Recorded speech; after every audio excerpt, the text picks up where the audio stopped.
Your kingdom, your kingdom. Your kingdom come, your will be done. Aïe, aïe, aïe, aïe. Le Seigneur a parlé, nous sommes là devant vous pour parler cette fois-ci de la grâce de Dieu. La grâce de Dieu, définie comme faveur imméritée. Nous bénéficions aujourd'hui de la grâce de Dieu qui est le travail de la personne de Christ Jésus.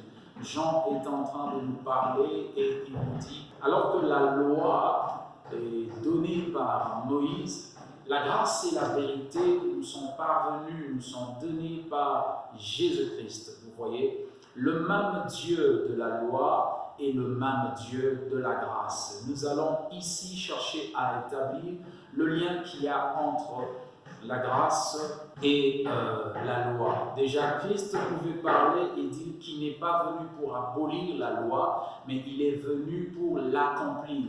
Et ce point d'aujourd'hui, qui est le deuxième point dans cette série sur la grâce de Dieu, s'intitule Le prophète Samson. Le prophète Samson. Et si vous allez chercher dans la Bible, c'est certain, vous n'allez pas trouver Samson parmi les prophètes d'Israël, ni les prophètes majeurs, ni parmi les prophètes mineurs. Samson, dans la Bible, n'est pas répertorié comme un prophète. Mais dans la vie de Samson, nous trouvons une prophétie étonnante, profonde sur la personne de Jésus-Christ.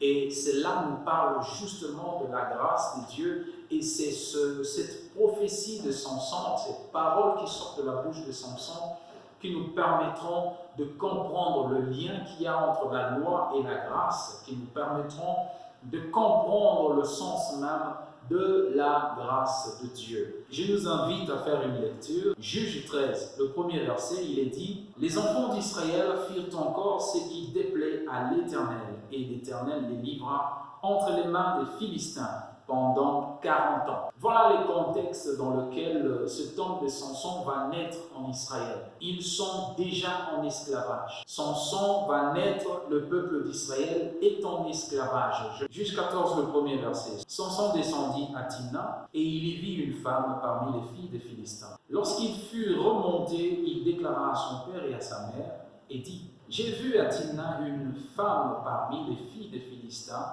Prenez-la maintenant pour ma femme. » Son père et sa mère lui répondirent, « N'y a-t-il pas des femmes parmi les filles de tes frères et dans tout notre peuple que tu ailles prendre une femme chez les Philistins qui sont incirconcis ?» Et Samson dit à son père, « Prends-la pour moi, car elle me plaît. » Son père et sa mère ne savaient pas que cela venait de l'Éternel, car Samson cherchait une occasion de dispute de la part des Philistins.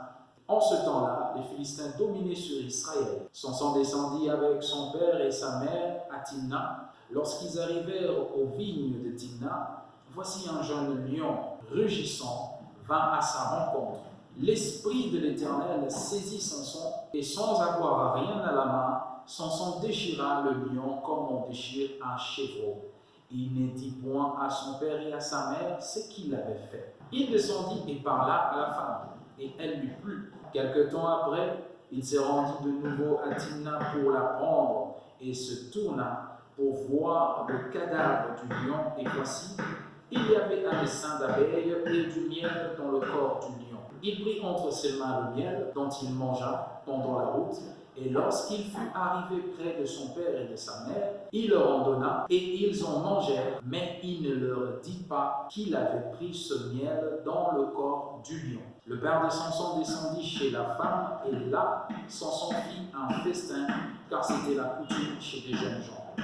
Dès qu'on le vit, on invita 30 compagnons qui se tinrent avec lui. Samson leur dit, « Je vais vous proposer une énigme, si vous me l'expliquez pendant les 7 jours du festin, et si vous la découvrez, je vous donnerai 30 chemises et 30 vêtements de rechange.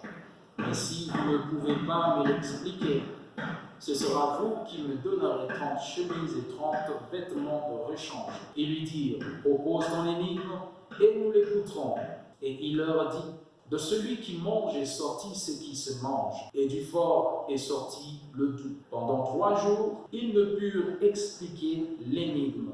Donc, Samson que nous appelons le prophète, notre prophète, et nous allons étudier avec vous la prophétie. Quelle prophétie il y a dans la vie de Samson? Déjà, comprenons ceci, que nous sommes en train de parler de la grâce de Dieu. Christ dit qu'il est venu pour inaugurer une année de grâce du Seigneur. Nous sommes encore pendant le temps de la grâce. Si vous lisez dans Luc, chapitre 4, le verset 19, Christ est en train d'énumérer un certain nombre de choses que Ésaïe aussi, le prophète, a dit dans l'Ancien Testament. Mais Christ s'est arrêté jusque-là à l'année de grâce. Nous sommes encore pendant ce temps. Nous sommes encore dans l'année de grâce du Seigneur. Et dans Jean, le premier chapitre, le verset 17, nous allons le prendre. Car la loi a été donnée par Moïse et la grâce et la vérité sont venues par Jésus-Christ. Donc Jésus amène la grâce. La grâce, c'est lui qui en est l'initiateur, c'est lui qui apporte la grâce. Mais vous comprendrez ici que Moïse n'a pas fait la loi. Moïse a reçu la loi de la part de Dieu, de la part de l'Éternel, et il a transmis cela. Voilà pourquoi Jésus ne vient pas pour abolir, lui-même il précise qu'il n'est pas venu pour abolir, mais plutôt pour accomplir. Ce sont ses paroles. Cette loi vient de son Père. Il ne viendrait pas pour l'abolir. Et quand Dieu a donné la loi, il n'a pas donné la loi pour piéger le peuple. Alors, en quoi est-ce que Samson est le prophète qui nous parle de la vie de Christ aujourd'hui? En quoi est-ce que cela est fait? En quoi est-ce que cela s'explique? Samson vient en tant que juge en Israël et il est le salut permanent de Dieu pour délivrer Israël de son oppresseur philistin. Le secret de la force de Samson, c'était l'Esprit de Dieu qui le saisissait, ce n'était pas ses cheveux. Ses cheveux, c'était un ordre, ça faisait partie des règles que le Seigneur avait données. Vous voyez? Samson va aller et puis il va prendre femme parmi les Philistins. Alors qu'il se rend en chemin, il croise un jeune lion, un lion imposant. Samson va affronter ce lion sans dire mot à ses parents. Il tue le lion et il continue sa course avec ses parents. Arrivé, les cérémonies se passent, les événements se passent comme il se devait. Samson rentre et puis une nouvelle fois il va passer par ce chemin. Il trouve un essaim d'éveil dans le ventre du cadavre, dans le cadavre du lion qu'il avait tué.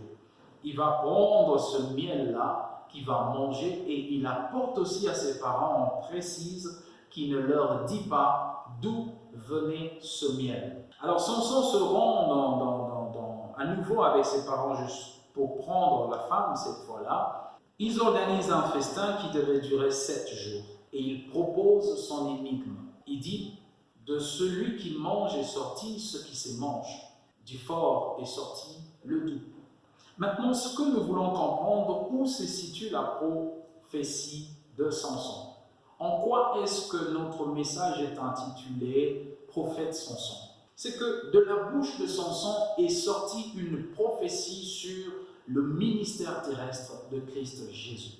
Jésus n'est pas venu pour abolir, mais pour accomplir la loi. Si Jésus n'est pas venu pour abolir, mais pour accomplir la loi, alors que la loi est venue par Moïse et la grâce est venue par Jésus, ça voudra forcément dire que la grâce est l'accomplissement de la loi de Moïse. Cette loi qui est la loi de l'Éternel en fait. Moïse était le porteur de cela. Dieu en était l'auteur.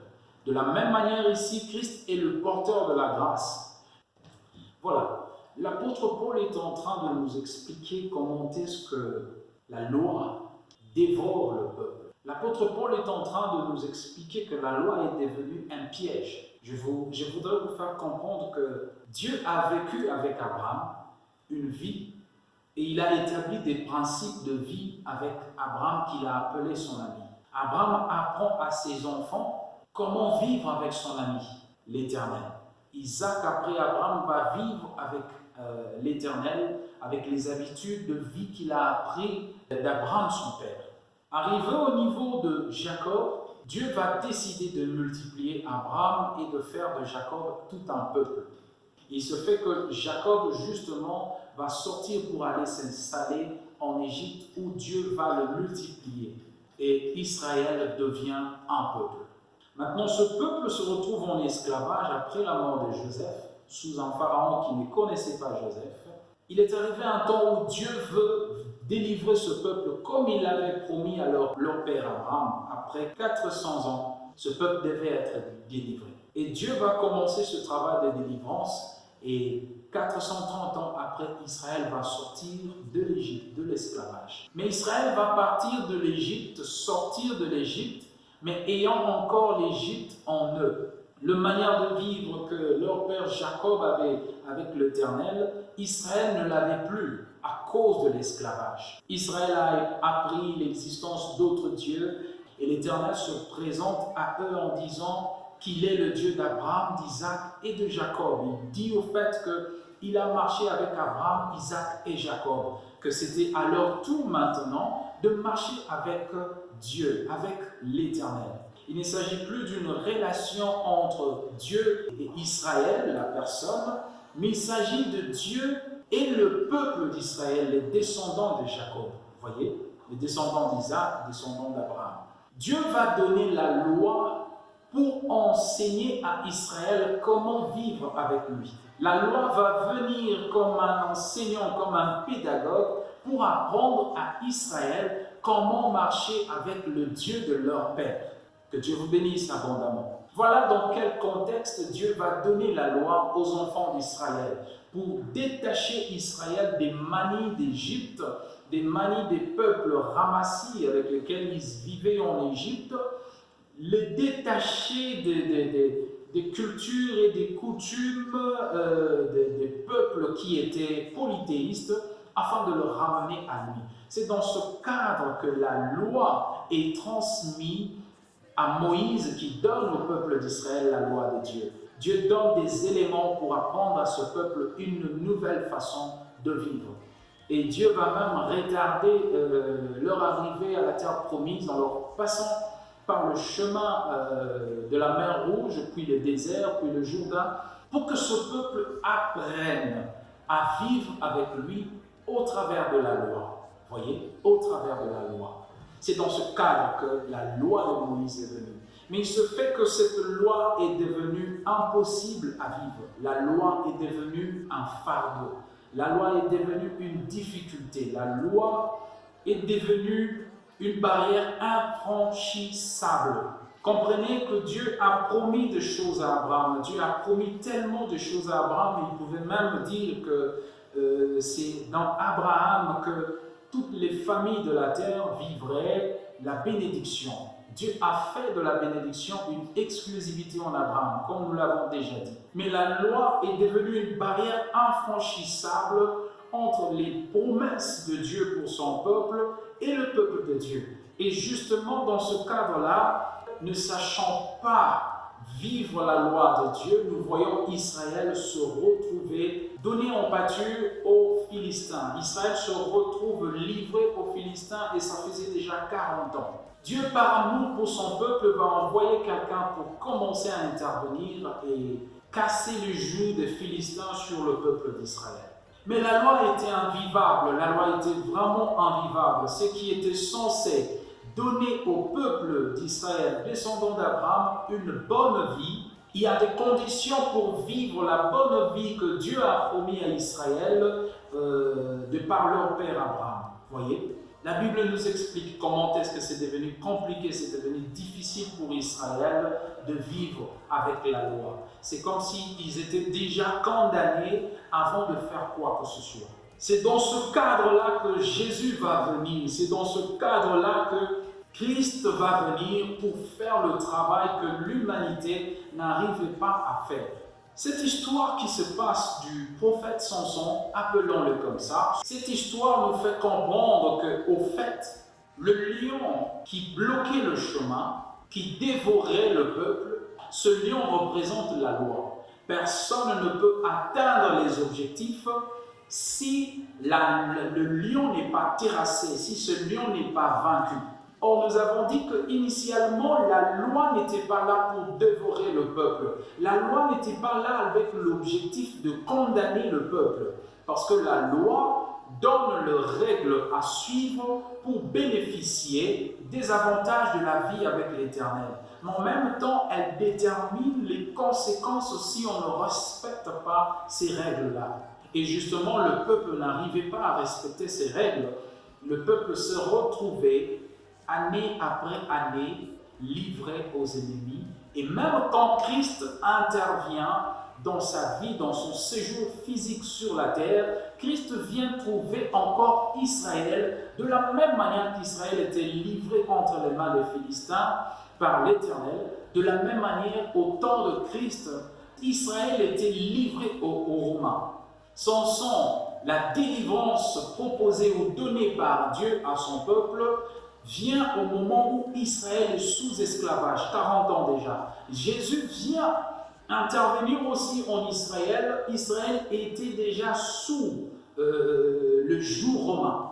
De la même manière que Samson a affronté le lion, c'est de la même manière que Christ est venu, non pas pour contourner la loi. Samson n'a pas pris un chemin détourné pour éviter le jeune lion. De la même manière, Christ n'est pas venu pour contourner la loi, mais il dit lui-même qu'il est venu pour l'accomplir. Ça veut dire qu'il y a affrontement. C'est que le peuple n'arrivait pas à affronter. Jésus va affronter ce lion que la loi représentait.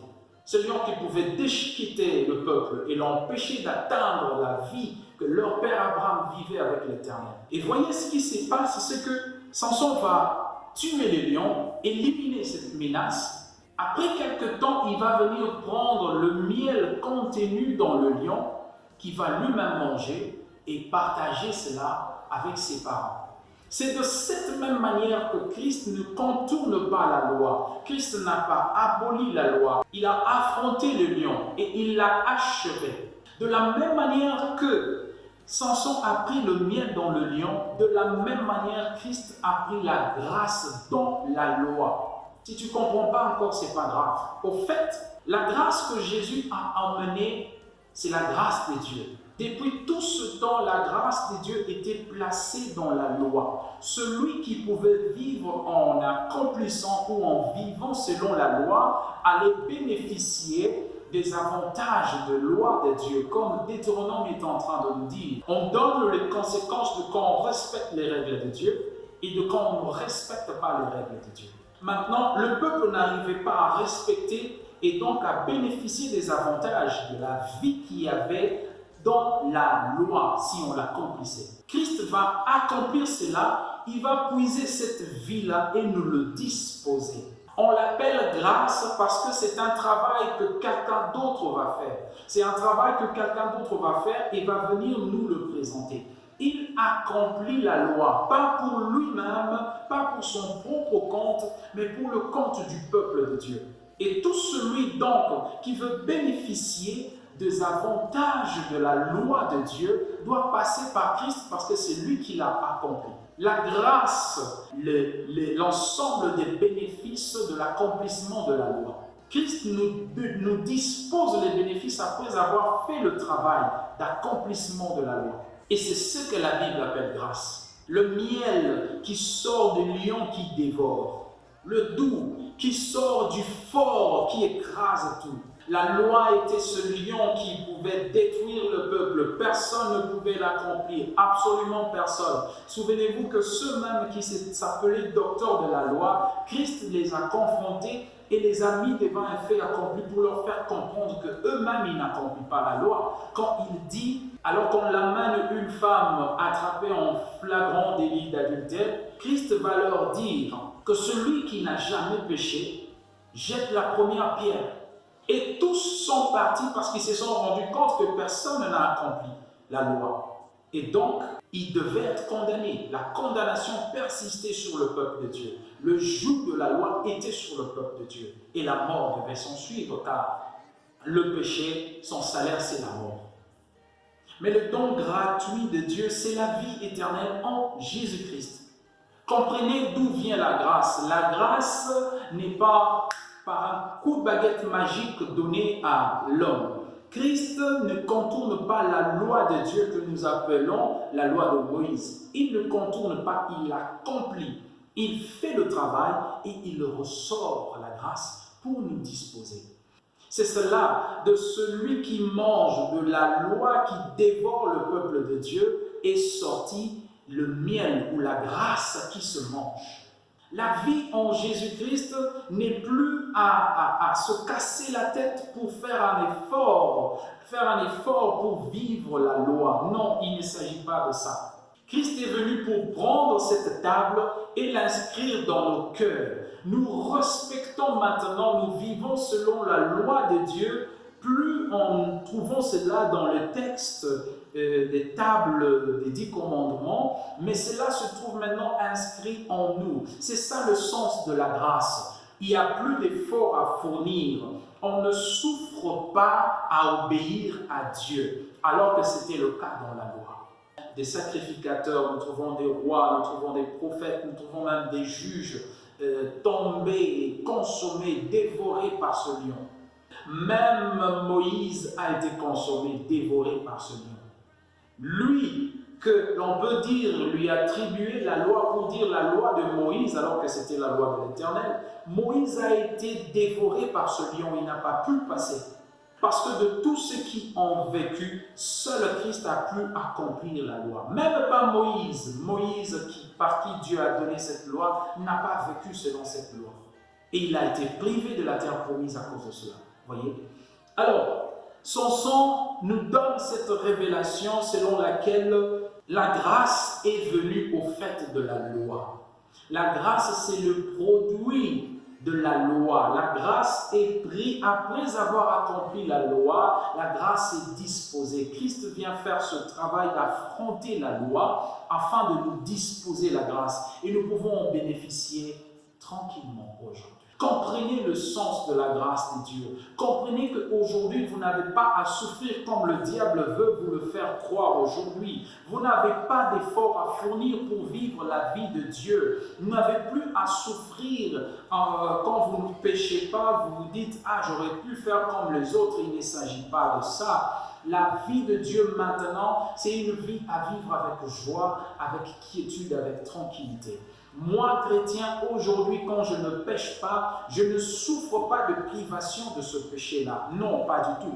Différemment d'un païen qui croit encore qu'il faut faire des efforts. Défaites-vous de cette vaine manière de vivre héritée de nos pères qui étaient encore sous la loi. Alors, bien-aimé, réalise combien tu as besoin de Jésus. Je reviens encore sur ces mots.